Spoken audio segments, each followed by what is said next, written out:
Bir күні жолға шығайын деп Алматыдан Оралға пойызға отырып кеттім.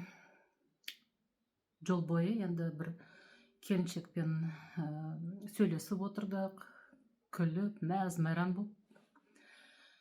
Ал көрші купеде бір апа отырған, оның қасында студент бала ұйықтап жатыпты да.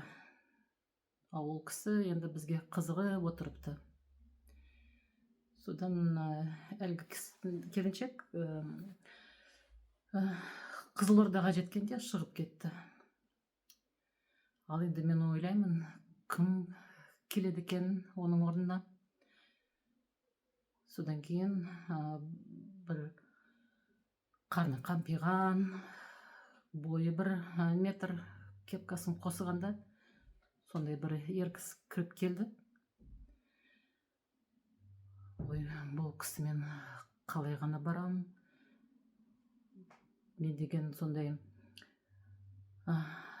сәнденген, құлпырған мадам отырмын. Содан жол серігіне барып сұрадым.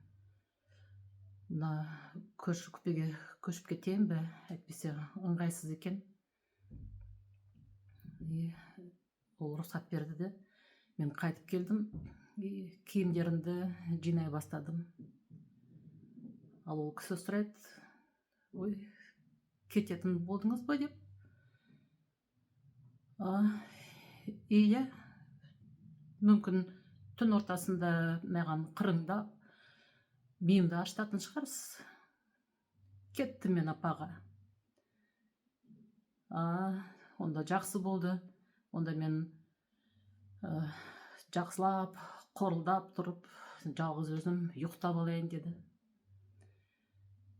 Содан біраздан соң түн ортасында коридорға шықсам, ол кісі жүр, ары бері. Сұрадым, сіз енді түні бойы жақсылап ұйықтайтын түріңіз бар еді? Не болды? Ол айтады, ой, өзіңді ойлап, түні бойы ұйықтай алмай дөңбекшіп шықтым. Қайтып келесің бе өзің, дейді. Содан сол кісінің жүрегінде қалыппын.